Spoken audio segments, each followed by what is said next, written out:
హల్లెలూయా, హల్లెలూయా, హల్లెలూయా. మీరు కూడా చెప్తారని చెప్తున్నా. హల్లెలూయా, హల్లెలూయా. నేను ఒక్కనే చెప్పుకోండి, ఇక్కడ రావడం ఎందుకండి, మైండ్ లేదా? హల్లెలూయా, హల్లెలూయా. నాకు ఈ అవకాశం ఇచ్చిన అమ్మగారికి మీ అందరూ కూడా నా వందనాలు తెలియజేస్తున్నాను. హల్లెలూయా.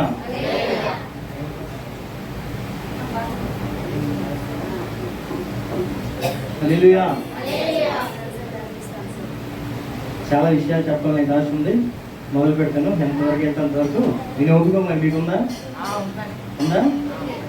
ఓపెన్ ఉన్న దేవుని స్తోత్రం చెల్లించండి, ఆసక్తి ఉన్న దేవుని స్తోత్రం చెల్లించండి.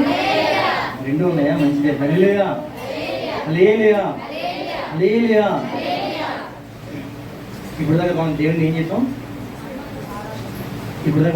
చేసాం? స్తుతి చేసాం, ఆరాధించాం. మరి ఆయన అంగీకరించాడా? మనం చేసాం సరే, మరి ఆయన అంగీకరించాడా? నమ్మకం ఉందా? హల్లెలూయా, హల్లెలూయా. దానికన్నా ముందు ఒక విషయం తెలియజేసి నేను వెళ్తాను. దేవుని ప్రేమించినందుకు కూడా దేవుని స్తోత్రం చెల్లించండి. అంతేనా ప్రేమ? అంతేనా? ఏంటి మీ కొరకు ప్రాణం పెడితే దేవుడు ఇంతే ప్రేమించారా? కొద్దిగా ప్రేమించలేదంట. ఎంతే ప్రేమించారా? హల్లెలూయా, హల్లెలూయా. అంతే. హల్లెలూయా. మంచిదే. ప్రేమించేవాళ్ళని అందరూ చెప్తున్నాం, కానీ ప్రేమించామన్నదానికి మనం క్రియారూపంగా చూపించాలి. ఇప్పుడు నేను దేవుని ప్రేమించానని చెప్పి సినిమాకి వెళ్ళాను అనుకోండి, దేవుని ప్రేమించినట్టేనా? నేను దేవుని ప్రేమించానని చెప్పి దేవునికి ఇష్టం కాని కార్యాలు చేశాను అనుకోండి, నేను దేవుని ప్రేమించినట్లేనా? కాదే. దేవుడి మీద మనకు ప్రేమ ఉంది అని మనం ఎలా చూపించగలుగుతామంటే, నోటితో మాత్రమే కాకుండా క్రియారూపకంగా దాన్ని మనం చూపించాలి. హల్లెలూయా. ఎలా చూపించాలి? క్రియారూపకంగా. అంటే దేవుడు ఏది చేస్తే ఇష్టపడతాడో, నేను అందరూ యూజ్ జాబ్ చెప్తున్నాను, ఐ లవ్ యూ అనేస్తాం. ఏది అంతేగాని పట్టించుకోం. అంతేనా? అనేస్తాం కానీ పట్టించుకోం. చెప్తారు కానీ చేయరు అంటారు. అప్పుడు మనం ఏం చేస్తాం?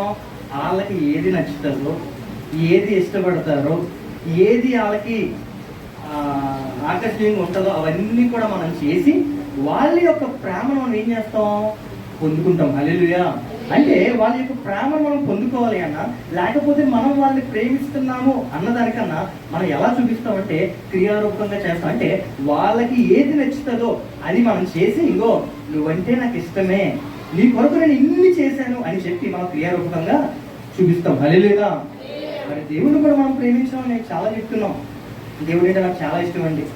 దేవుడి కోసం నేను ఏమైనా చేస్తానండి. అవునా? దేవుడి కోసం ఏమైనా చేయడానికి సిద్ధమేనా? ఏదన్నా చేయడానికి సిద్ధమేనా? దేవుడి స్తోత్రం చెల్లించండి. హల్లెలూయా. మంచిదే. అయితే ఒకసారి మార్కు సువార్త 6వ అధ్యాయం 30వ వచనం చదువుకుందాం.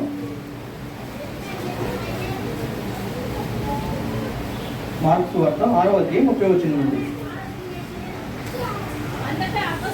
అంతటా అపోస్తలులు యేసు వద్దకు కూడి వచ్చి తాము చేసినవన్నీయు బోధించినవన్నీయు ఆయనకు తెలియజేసిరి. అప్పుడు ఆయన ఏకాంతముగా అరణ్య ప్రదేశమునకు వచ్చి కొంచెం సేపు అలసట తీర్చుకోండి అని చెప్పాను. ఏదైనా అనేకులు వచ్చి పోవచ్చు ఉండినందున భోజనం చేయటకైనా వారికి అవకాశం లేకపోయాను. కాగా వారి దోణి ఎక్కి అరణ్య ప్రదేశములకు ఏకాంతముగా వెళ్ళిరి.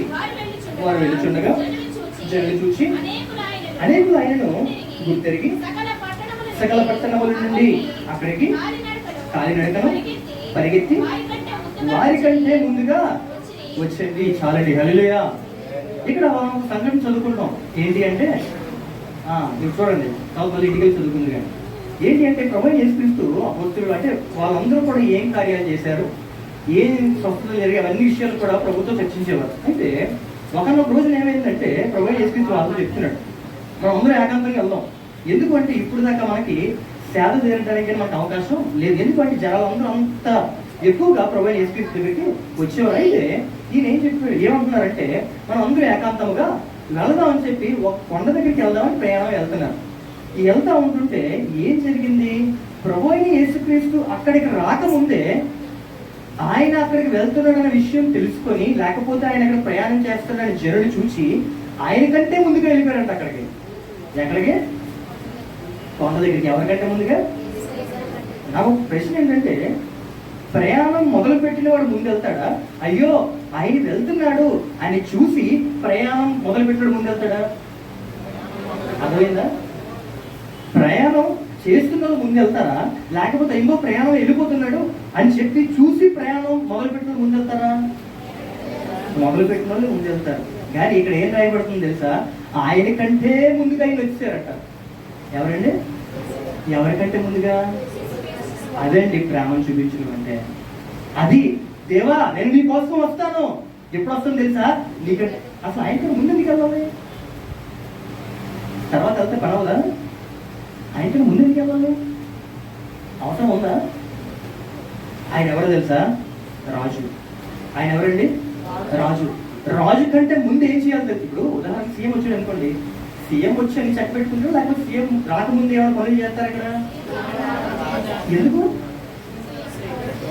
అదే ఆయన గౌరవం అండి, అదొక ప్రోటోకాల్. అక్కడ ఏమైనా ఉన్నాయా ఏంటి అవన్నీ తొలగిస్తారు. ఆయనకి ఏం చేస్తారు తెలుసా? మార్గాన్ని సరళం చేస్తారు. ఎవరు? ముందు, ఆయన రాకముందే. మరి ఈ సీఎంకి ఒక మినిస్ట్రీకి అలా జరుగుతుంటే మరి రాబోతున్న రారాజుకి మరి ఇంకెంత కలగవాలి, మరి ఇంకెంత మార్గాలు సరళం చేయాలి? సీఎం కంటే మరి వాళ్ళు ఉంటారు. మరి దేవుడికి ఎవరు ఉన్నారంటే? దేవుడికి ఎవరు లేరే? ఎవరు? ఎవరు? మరి ఏంటంటే అంత లేట్ అవుతారు? సరదాగా చెప్పట్లేదు, వాస్తవం. ప్రభువైన యేసుక్రీస్తు రాకముందే మనం రావాలి. ఏంటంటే ఖచ్చితంగా వస్తాడా? వస్తాడా? ఆ నమ్మకం ఉంది కదా ఇక్కడికి వచ్చారు. నాకు నీరు రావడం అవసరం లేదు కదా. ఇద్దరు ముగ్గురు ఎక్కడ ఆయన నామంలో కూడుకుంటే ఖచ్చితంగా అక్కడికి ఎవరు వస్తారు? మరి ఆయన వచ్చిన తర్వాత మనం వస్తే ఆయనకు అవమానం కదా? ఎక్కడ అవమానం పొందుతాడు తెలుసా? మనుషుల ముందు ఏ అవమానం కూడా ఉండదు, కానీ ఆత్మీయంగా ఆయనకు కూడా శత్రువులు ఉన్నారు, కనబడి రకంగా ఆయనకు కూడా శత్రువులు ఉన్నారు. అప్పుడు ఆయన యొక్క శత్రువులు దేవుడి దగ్గర అడుగుతారు, ఇగో ప్రభా చూసామని భక్తులు ఎంత గొప్పలో. ఎవరిని బట్టి హేళన జరుగుతుంది దేవుడికి? చూసామా? దేవుడి సన్నిధిలో వస్తున్నాం, కానీ రావడమే ఆయన హేళన చేసే పరిస్థితుల్లో వస్తున్నామండి. హల్లెలూయా, హల్లెలూయా. అందరూ చెప్పాలి, ఎక్కడికి వెళ్ళిపోకండి, ఇక్కడే ఉండండి. హల్లెలూయా అంటే అర్థమవుతుందా? ఆయన్ని చూసిన ప్రజలు ఏం చేశారు తెలుసా? ఆయన కంటే ముందుగా వెళ్ళిపోయారు. ఏదో పని చేసుకుంటున్నారు, పని చేసుకుంటుంటే మనకి పని వంట వండుకుంటున్నాడు, వంట చేసి ఆయనకంటే ముందు వెళ్ళడానికి అవుతుందండి? అంటే ఇప్పుడు ఏం చేయాలి? ఆయన ఏదైనా పని చేస్తున్నా పని ముగించుకొని వెళ్తానంటే అవుతుందండి? మరి ఏం చేయాలి? ముగించుకొని ముగించుకొని వస్తానంటే ముందు రాలేం, విడిచిపెట్టుకొని వస్తేనే ముందు రాగలుగుతాం. ఈరోజు దేవుడి సన్నిధికి మనం ఆ ప్రాధాన్యత ఇవ్వాలండి.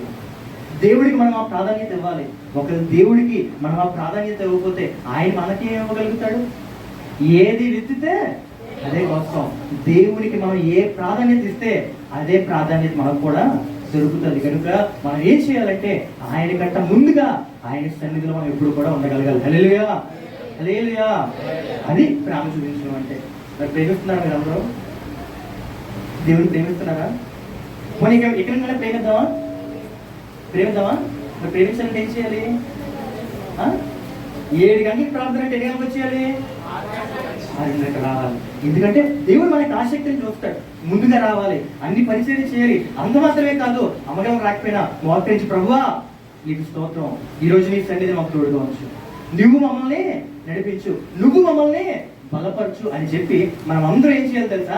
మార్గాలని సరళం చేయాలి. ఏ దుష్టుడు కూడా ఆటంకపరచకూడదు. ఎవరు కూడా దేవుని యొక్క సన్నిధిని ఆటంకపరచకుండా మనమే ఆయన శిష్యులమై ఆయన సన్నిధిలో మనం మొరపెడితే ఎవరు వచ్చినా రాకపోయినా ఒకడు వచ్చినా చాలు. ఆ లేక ప్రార్థన దేవుడు ఖచ్చితంగా ఆలకిస్తాడు. హల్లెలూయా, హల్లెలూయా. ప్రేమిద్దాం ఆయన్ని, ప్రేమిద్దామా? ప్రేమిస్తే ఏం చేయాలి? 7 గంటలకి 8 గంటలకి అమ్మగారు ప్రార్థన పెడతారో అంతకంటే ముందే రావడానికి మనం ఏం చేయాలి తెలుసా?